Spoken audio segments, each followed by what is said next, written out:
So I just got done running all vanilla content that I would think is decent enough to run on the Frenzy Barb or where the Frenzy Barb actually excels. So a lot of people have been asking to include a lot of gameplay for like how the Frenzy Barb actually pilots, and I figured this would be a really good way of both including that kind of stuff, but also giving my general feedback on each one of the different farming areas and how you should attack it so that you can get the best results and farm as efficiently as possible. So I'm going to go ahead and hide my mug, and I'm just going to throw on a bunch of clips of the different places that we were farming and give a quick voiceover for each of them about like the do's, the don'ts, why would you farm there, and also what's the best setup for those things. So if you haven't seen my video already, you could check right here, hopefully, and you can go see what we're wearing. But basically, I'm a full damage build, and what I'm going to do is I'm also going to touch on when you should probably sacrifice some of that damage for magic find or gold find, depending on what the farm is. I hope that you enjoyed the video and stick around to the end so that you can see all of the best places to farm in vanilla content.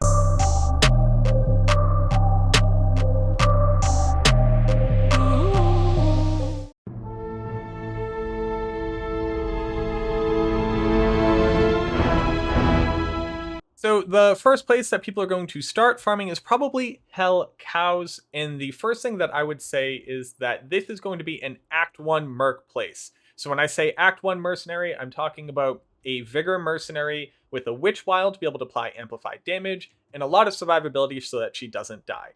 I'd say on this current build, we're doing 6 to 7 minute long cow runs, including going to get Word's Leg, and I do not typically stack a lot of magic find in this area because I'm just looking for good drops. Charms, crafting materials, high runes, and bases. The build comfortably runs about 50 to 100 magic find without sacrificing any kill speed, and cows is actually kind of a gear check. So definitely try to stack as much kill speed as possible and enjoy the vigor and also the Act 1 Mercenary applying amplified damage quite often with her strafe.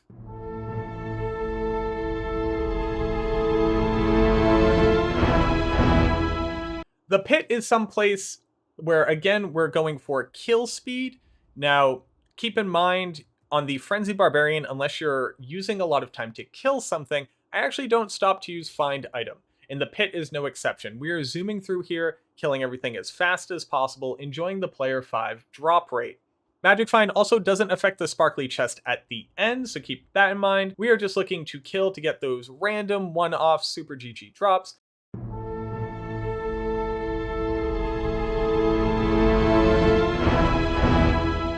Catacombs is where I think the Frenzy Barbarian actually really shines, and this is another place where I don't think that you actually want to be putting on too much Magic Find, but I would recommend having Magic Find either in your inventory or in your Herodric Cube, so that when you kill Andariel, you can swap out to it right at the end. The reason why the Catacombs is so great is because of all of the ridiculous amount of poppables along the way. So in Catacombs 3 and 4, they're going to get a good decent to okay boss density, better in Catacombs level 4, but clicking all the poppables along the way is a really easy way of popping out a ton of crafting materials, as well as really good chances at getting high runes, considering sarcophagi actually have better drop chances for things that aren't weapons and armor stuff. And Duriel herself, like I said, should be killed with as much magic find as possible.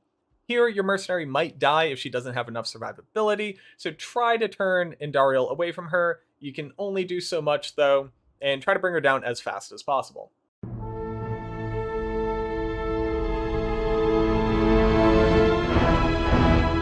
Into Act 2, I would say that there are really only 2 places that you can farm, and the Stony Tomb is one of them. So the Stony Tomb doesn't have a static map location, but using Frenzy and its movement speed along with a Vigor Mercenary here as well, I would say like sprinting through the rocky waste is very fast, and you're also going to hit a decent amount of bosses on the way. In the Stony Tomb, I like to do a full clear, so you want to go right from the entrance, go right, top, and then left, and the same on level 2. You have the definite super unique spawn, which is always really nice.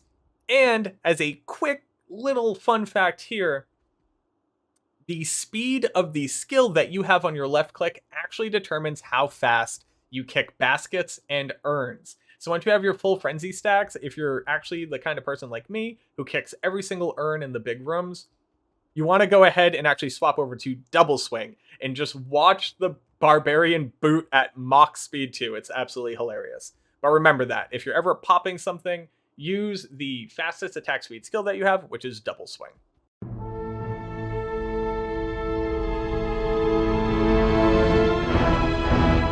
Another great place that you can farm, and once you actually have the power to do so, might be better than Stony Tomb, is actually Rasha's Tomb. So in Season 4, Rasha's Tomb is now area level 82, meaning monsters are monster level 85. They can't drop everything in the game, but they can drop damn near close to that, and there is a ton of great density.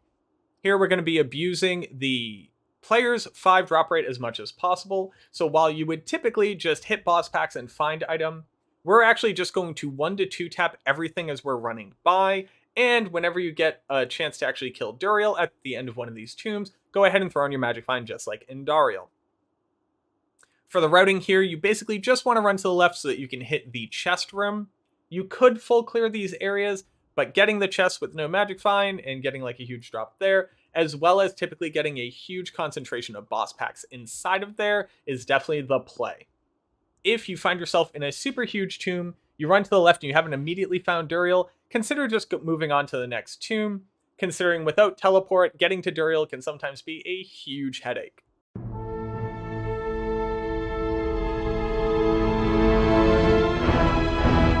In Act 3, there's probably 2 places where you can really abuse the strength of the Barbarian, and that would be the Travincal and the Mephisto. So I would recommend using the same setup on both of these, considering they have the same boss groups available, and those are the council members. I would recommend the Act 1 Mercenary here as well, and also swapping out as much Magic Find and Gold Find as you can, and make sure that you have Find item available for this. Being able to get double pops off of your council members is huge, considering they're also right there at Mephisto as well. Going from the Durance of Hate 2 to 3, if you haven't seen our video, I'd recommend checking that out right here, with a bunch of great tips on how to actually get to Mephisto quickly, especially for a character that's running. Similar to the Catacombs, we actually want to be popping as many things as possible, and while you don't have to hit every single basket that you come across, hitting every single stash is definitely recommended. Once you're into Mephisto, I like to do a full clear where I make sure to kill every single council member and hit Find Item, especially with big Magic Find or big Gold Find on swap, and then killing Mephisto himself. And never forget to hit that sparkly chest behind Mephisto. Player's 5 drop rate means you're going to be getting near the biggest drop chance possible out of the chest, and that one time that you finally get a super GG high rune out of it, you're going to thank me.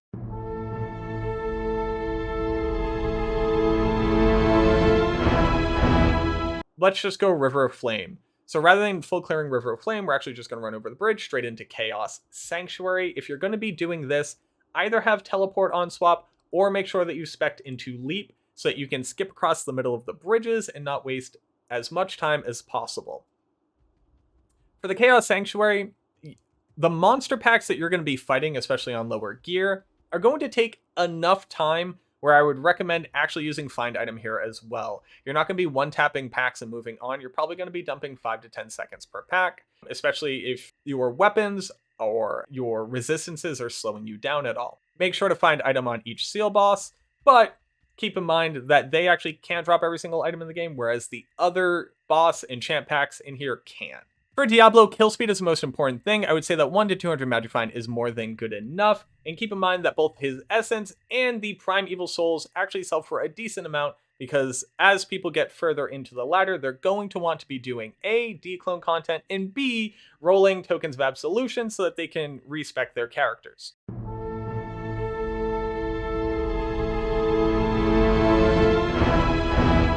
Act 5 is probably your best starter place on an early Barbarian, especially Frenzy Barbarian, because doing Eldritch, Shenk, and Pindle has never been faster than on the Barbarian.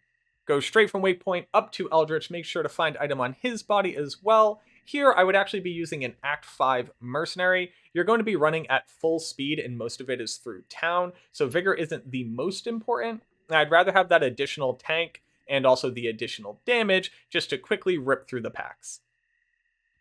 Frenzying down to Shenk, make sure that you hit at least one last time on Frenzy so that when you take a town portal back into town, you have full Frenzy stacks for running down to Anya and popping the red portal into Pindle.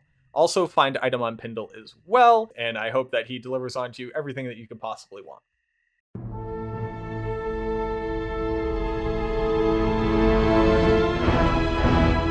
Worldstone Keep is definitely a gear check on the Frenzy Barbarian. You bare minimum need to have somewhere around 10 PDR, as well as max cap res on all of your primary resistances, and good clear speed and damage. Feel free to completely ignore souls and Hell Succubi. Even though they can be broken by Battle Cry, they will typically be more of a headache than they're worth it to kill. But the packs down here and the density down here is great to abuse that player's 5 drop rate, as well as the kill speed on Frenzy. Once you get into the throne room itself, farming out the entirety of the throne room can be a good idea, but with the changes and the Baal wave spawning so much faster, I would say it's just strictly more effective to get into the throne room, clear the waves, and get through to Baal. Killing Baal here can definitely be a little bit slow, especially in comparison to other people like Diablo, so I would highly recommend wearing something like Laying on Hands to get that additional ED versus demons, and really high Crushing Blow just to get them down to 65% as fast as possible. So I hope that helps. There's a lot of different ways of building out your Barbarian and making the decisions on what you should farm and when you should farm it. Keep in mind, if you're really low geared, just go farm Nightmare Cows. There's nothing wrong in doing that. Also, farming out Nightmare Baal and Nightmare Diablo, while not getting a bunch of great drops, actually have really good loot tables, and they can get you into tokens faster. And tokens are just a super easy and cheap way to make money, especially early on and throughout the rest of the ladder. So if you get into Frenzy Barbarian a little bit later, it's perfectly fine to start here as well. So I hope that you enjoyed all the vids of the different places that we're farming, what it looks like, what it feels like, and it's just like a quick aside because I know that I touched on it a lot. If you're doing vanilla content, 9 times out of 10, actually having a Act 1 Mercenary with Vigor is going to get you there faster and be able to proc Amplify damage and clear physical immunities a lot faster than the Act 5 Mercenary. And I would say that the Act 5 Mercenary is really good once you finally start getting into maps, not only having an additional tank with a really good DPS output, but also being able to proc amp damage in your melee range on targets that you're actively fighting. So just keep that in mind. They have different uses for different types of farming, and you want to maximize run speed if you're running really fast, makes sense, and you want to maximize damage and tankiness if you're going to be in close quarters a lot. Thank you so much, and good luck hunting this season.